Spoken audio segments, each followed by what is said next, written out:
Lacrosse friends, welcome once again to Lacrosse Link, your link to all things lacrosse. Glad you could join us here. I am your host, Steven Stamp, and whether you're watching on LSN on Thursday nights at 8 p.m. Eastern Time, or on the LSN archive trays, or on our YouTube channel, great to have you with us. Please do come back regularly, let your friends know, subscribe, ring the little bell on YouTube, and it will be with us all the time. Jordan MacIntosh, the captain of the Georgia Swarm, he is off to a great start, and he joins us here on Lacrosse Link this week. Speaking of great starts, Kearnan is lighting it up for the New York Riptide, and they got their first win of the season in the previous weekend. So lots of excitement, great interviews with them, and stick around at the end for the rundown as we touch on some of the topics that are of concern to you, a lacrosse fan here in the world of lacrosse. This is Lacrosse Link.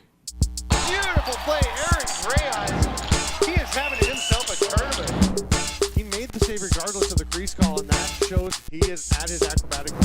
In the middle, it just bounces off, but it's picked up and scored. For the biggest, that's a comma and a comma and a comma, gotta get it. And it's a ticket talking Mazda for the biggest, that's a comma and a comma and a comma, gotta get it. Joining me from the Georgia Swarm, Captain Jordan MacIntosh. Welcome to the show. It's great to catch up. Yeah, thanks for having me, Stamper. Appreciate it. It's been a while, but it's been fun watching you play, and such an interesting season. I mean, so many challenges for everybody. And I was looking at your roster before the season and thinking, wow, Georgia's gone through a ton of change. And you watch the season, and there is so much that you guys are adjusting to. And I looked, and there were the last season that was played in 2020. There are only 12 players on your roster that were on the roster then, and two of those, Kason Tarbell and Ryan McSpadgen, only played like 10 games between them. So it's like half the roster has turned over. What was the process like adjusting, going through, I'm sure, a very different camp and a very different start to the season to try and find the chemistry and get the team together? Yeah, I think you're exactly that word chemistry is probably the one that has been used a lot with our team. Coming out of the kind of COVID shortened season, obviously a lot of change with either some trades or people's contracts expiring during that year that we didn't get a chance to play. And we knew we were going to have to come into this year with a lot of fresh faces and put something together that was going to give us our best chance to win a championship. So yeah, the first couple of weeks of camp were interesting. I more introductions than I've ever had to do at a camp. But I think the most impressive thing thus far has been how great some of those young and newer guys have been playing for us. So you mentioned Kason and Spads. I think, probably 3 or 4 games each in 2020 now. We got Kason on last minute defense and our penalty kill unit. He's just made huge strides. And then even some of our newer guys like TJ Camizio and Connor Curse just stepping up huge on the back end. And we put a couple guys back there, Brian Cole and Chad Dutton, into leadership positions with the assistant captaincy. And I think they've just done a great job bringing that group along on the back door. And it's so hard to know someone like Kason Tarbell, normally you'd expect him to make that kind of progress because he was a really good prospect coming out of junior, coming out of college and into the league. But with the interruption, with only playing a handful of games his first year, and then having the 1.5-year break before he comes back, you just don't know how that development's going to go for a lot of these guys, right? Yeah, absolutely. And, I no longer live in Canada, so I don't get to watch as much junior A and senior A as I'd like. So there's even that part of it where those leagues haven't been going on for the past couple of years outside of a couple tournaments or a couple weekends here and there. So it was really the first week of training camp was very much like see what we got and who we think can turn into a player. And then it was on the older guys, the veterans of the group, to kind of bring that group along with the culture that we've built over the last 5-10 years and kind of get them into our system. And figuring out roles as well, right? I mean, Brian Cole is a guy who'd been up front. He goes back. Brendan Bomberry had played a lot of defense transition. He's playing some more forward and doing a really good job at both. And I mean, you've moved around. It seems like guys are starting to figure out, and obviously working with Eddie Camo and the coaching staff, figuring out what everyone's going to do, what everyone's role will be. Yeah, I think the kind of those utility players are you're seeing it more and more this year, especially. are so important to a team, like a Brian Cole. If we have a lefty go down on offense, we know that Colsey can go up and play offense, play on the power play. But we also know if he's on the back door, he's one of our best defensemen. Same with Bomber. If something ever happened where we needed him back, and this year, he had the opportunity to step in that offensive position, and he's been doing a great job. So with all of the craziness of the season, you kind of need those utility guys to be able to flex back and forth, or to stay up and to stay back. And this last weekend for us was a good example of that, where we had guys playing all over the place. Yeah. Yeah. And, speaking of utility guys who can play all over and have played all over, you've played different positions. You're actually a 2-time Transition Player of the Year award winner in the National Lacrosse League. I and a lot of people felt like you were a forward those years that you won it. So you put up the big numbers, and not that you didn't ever play D, but you really were a forward. But I feel like you were really playing a transition role. I know you're playing up front a lot. You're playing in the back a lot. You're playing the power play, the penalty kill. It feels like you're playing all over the floor. And I honestly think that you're playing as well as I've ever seen you play. It just seems like you're really in control of what you're doing. You just feel so confident, and it just looks like you really feel like you're at home anywhere on the floor at this point. Yeah, I appreciate that. My first couple of years in the league when I was playing in Minnesota, I think I played too much, almost to my detriment, where I was, offenses at the end of the day, people like scoring goals sometimes more than stopping them. So I felt like I was using a lot of my energy on offense, and that wasn't very effective defensively. And that was one of the first things when Eddie came to Georgia. So the first thing he said to me was, "You play too much, and that's going to change right away." And what he said to me is, "If you're going to be the captain of the team, I'm going to put you in a position where I think it's going to best serve the team." And so for the last couple of years, that's been predominantly on the back door, pitching in transition. But with our offense last couple of years, there hasn't been a need for me up there. And this year was a different conversation. We were kind of in flux of what was going to happen on both ends. And so I had to really work on my conditioning to be ready to play, 35 to 45 minutes a night. And, there's some of the tasks that I've usually been doing, like face-offs and stuff, that have been passed to guys like Kaysen. But just trying to do whatever we can to win games right now. It's interesting, because that was really the next question I had, was what the conversation was like with Eddie Como, and if you've talked about how much you're going to play, because it seems like you are on the floor so much that I wonder about, towards the end of a game and through the course of a season, being aware of not wearing you down and making sure you're fresh, especially because it's going to be such a battle for playoff spots in the East. It's such a tough division. You want to be sharp and fresh at the end of the year. Yeah, the East, you said it, it's a murderer's row right now. Every team is stacked. I think the biggest conversation was, like, every night it might be different. So there could be a game like last game. The first game I played on the back door. The last couple games I've been doing a bit of both, and then this past weekend it was predominantly back door. So it's going to be different every game, and preparing for both ends, because you never know what's going to happen. So, going on to our D call on Wednesdays and our O call, watching the D film and the O film. So just being prepared for, 2 hours before the game, he could call me and say, "Hey, you're going out the back tonight, or you're going out the front, but I want you on the penalty kill." It's just kind of being ready for any situation. And how are you feeling with that? Like I said, I think you look like you're really comfortable, but it seems to be going pretty smoothly. Has it taken a bit to work out the kinks and get that pattern down? I would say for me, offensively, more than anything, I haven't done a lot of, set 5-on-5 offense in like 4 or 5 years with, having some of the guys we've had in the past on the front door. So getting in my groove up there, chemistry wise, timing wise, and, getting a little bit more comfortable playing with like Lyle Bomber and Halsey and Shane and Ewok, that's been probably the biggest adjustment for me. Not a bad group of guys to get to play with, though, right? You can adjust to Lyle and those guys pretty easily, I would think. Yeah, and we're lucky right now, because we have an incredible mind like Eddie, has won, I think, I don't even know, 6 or 7 in all championships, and then you have guys like Shane and Lyle that really take the leadership role up there by storm and are drawing stuff up or talking through different things. So we're lucky with that group on the front door.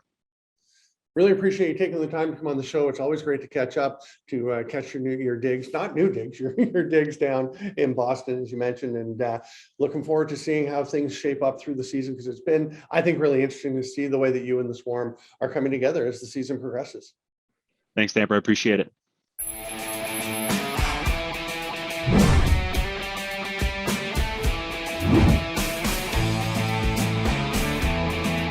Hi, this is Jaden with Al Anderson Source for Sports. Excited to tell you that we got all our new lacrosse product in for this upcoming season. Whether you're playing box or field, our lacrosse experts are going to make sure we get you into the right equipment to elevate your game. At Al Anderson Source for Sports, we know our stuff.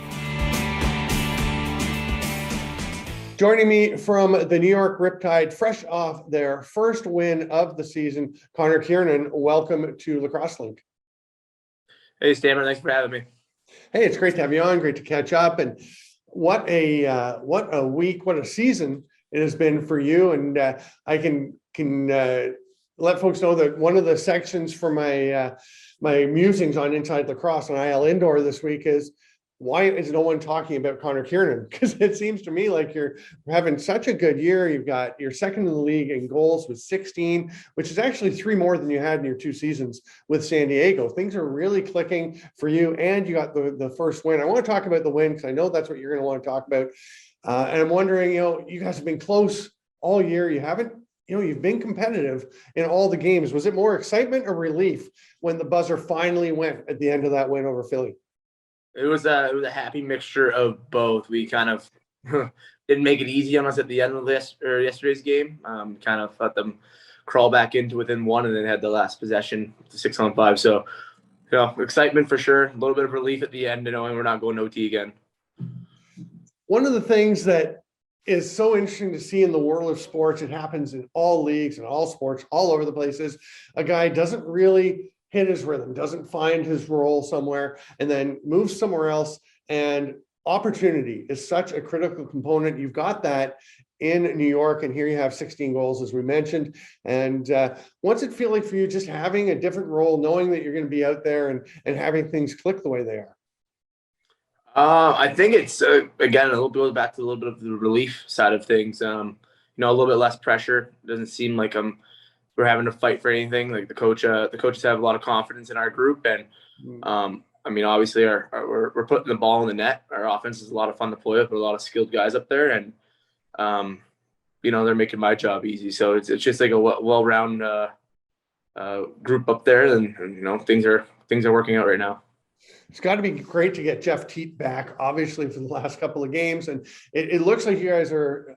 You yourself and all the other players establishing chemistry with him pretty quickly, pretty easily, which I don't imagine it's hard to create chemistry with Jeff Teat, but you still do have to get used to a guy.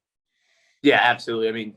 As everyone knows, Teeter's phenomenal. So again, he makes it very easy for us. And, we got a couple guys on the right side that are off ball guys, such as myself. And when Teet's got the ball on the left side, he's always looking. So again, it makes it easy for us. You just have to make sure you're ready, right? It's like a Sean Evans type or that, where you always have to be ready because you don't know when the ball is going to be coming or where. You just know it'll be in a good spot for you to catch and shoot. Oh, absolutely. Yeah. Again, he does some pretty creative things and sees things that I don't even know how he does. So again, it's a treat playing with him. You had such a good game on the weekend. You're named the 2nd star. Teat was the 1st star, and Stephen Orleman, I think, was the 3rd star, which all well deserved. I thought it was a little strange in a 1-goal game that the other team didn't get at least one of them, but you're obviously belonged in there. 4 goals and an assist. But I want to talk about a couple of plays that don't show up as much on the scoreboard. One of them is, and they're both picks, and I just think it really shows how you're contributing as an all-around player. And one is the pick that you set for Jeff Teat on the goal that he scored coming across the middle. And it was a very simple play, very just textbook. You come across, you set the down pick or the cross pick, and he comes in behind you and gets the ball and scores. But it was just the timing was perfect. The execution was perfect. And it just looked like we talked about the chemistry for the whole group is coming because it just went so seamlessly. Yeah, like you said it best there. Obviously, the more we get to play with each other, that's our 3rd game with those 7 in the O line. Mm-hmm. So yeah, the chemistry is definitely building. Our timing's getting down. I think that's pretty evident through our games, and again, putting the ball in the net. So the great thing about our offense is that everyone does everything. Everyone sets picks. Everyone's not afraid to go to the middle. Everyone can hold the ball, move it, kind of thing. So it's again just really well rounded. The other one I want to talk about, and this I appreciate, I get that you want to, defer and say, everyone's great and it's nice, but I really want to hear about your thought process for this one, because I'm calling it the butt pick. It's the one where you go in, you're setting a seal for Callum Crawford, and you realize as he takes a step that you're right in his shooting lane. So you just kind of bend over and collapse down, but you maintain contact with your defender by keeping basically your butt on his thigh to hold him in position to keep the lane open, which I thought was so smart, so creative. And like, what's your thought process on that play when you see you're right where Callum needs to shoot? Yeah, well, first thing into my head is I do not want to soak that shot. So, Right. so it worked out well. I did try and get in front of him, at least if I'm going to I'll take myself out of the play, at least try and take someone out with me. But it worked out well again where I went down and it happened to be right where his legs are. So, but definitely first thought was I'm not soaking that. So I was getting out of the way. And I want to talk, and I mean, we've known each other for a while, and I know that you and your family are just great lacrosse folks and have a pretty solid sense of humor. And I want to talk about the picture a little bit. And I know that you've owned it because when I text you, it comes up as your ID photo, as your Oh God. Right. So the Riptide take a picture from a preseason game down at the ILA, and they tweet it out, and they're looking, I'm sure, at the other side of the floor where there's some cool stuff happening. It wasn't the best angle for you. It wasn't the most flattering photo of you. And, they put it out and you kind of were like, oh, thanks guys. Appreciate you putting that out. But is it your brother that kept it rolling? It seemed like he was the one who kind of kept it going out, kept recycling it every week after that. Yeah, no, yeah, he's beaten that horse completely dead. I think it's hilarious. I knew the second that picture came out, the New York tweeted it. The second I saw it, I knew I was in trouble. And sure enough, a couple hours later, both my group chats were lighting me up. So it's all fun and games. And yeah, Brady's definitely kept it alive. I think he used it yesterday again. Yeah, but no, it's fun. It gets everyone it gets a lot of laughs. So a bunch of the guys. So we kind of kept it a joke in the locker room as well. And then I've actually got a new nickname out of it. Someone said I resembled a small fridge, or two side-by-side fridges. So now I've got the nickname Fridgie that Leo Storrow started, and it's kind of stuck with a few of the guys. You gotta love Leo. The funny thing about it is, like, it was a funny angle. It made you look a little bit big, and just the way you were standing, it looked like you didn't have a neck. It was a funny picture, just the way pictures can come out. But one of the things I've noticed watching you play is you look like you're in great shape. It looks like you have worked really hard to make sure that you were ready for the start of this season to be in your peak. And I think it showed before that in the summer when you had a really great season with Brooklyn Lacrosse Club in the kind of abbreviated Major Series Classic. Yeah, that was a big thing.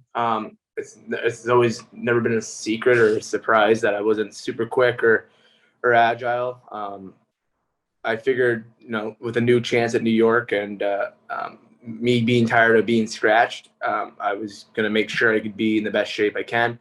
Still working on it. Have a personal trainer, but that's been an emphasis for sure. I don't think I've necessarily lost weight. I might have lost a few pounds, but like a couple. But other than that, I'm just moving better. I was doing more functional workouts, I should say, with explosiveness and plyometrics and things like that. So I think it's helped my game a little bit too, for sure. And I think like the dive goals I'm getting, I would never have been able to do that before. I think just helped my confidence as well. So it's working out, and hopefully we can keep this trajectory going. Yeah, and confidence breeds confidence. So I think it bodes well. It's been a lot of fun to see, again, like I said, having known you for a while and seeing this kind of producing the way that I and a lot of people thought you could. I thought it was a great deal for New York when they got you for I think a second or third round pick, and I thought that could work out really well, and I think it really has. So I appreciate you taking the time to come on, and wish you all the best going forward in the season with the Riptide in the NLL. Awesome, appreciate it, Stamper.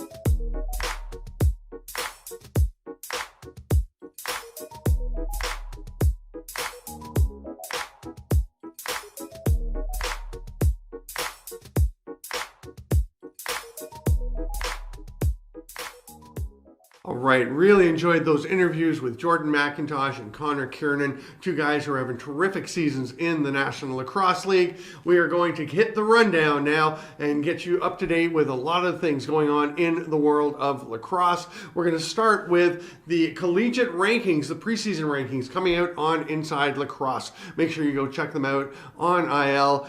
And this year, Virginia, not a huge surprise probably, as the story says, listing the rankings. They've won the last two championships. They had a great offseason of adding terrific talent coming into the program. They've already got lots of talent coming back. So the Cavaliers, number one, they got 19 out of 20 first place votes in the Inside Lacrosse media poll. Maryland got the other one. They are number two in that ranking. Other teams, Georgetown, Notre Dame, high up in the list. But go check it out. The top 20 is available on Inside Lacrosse.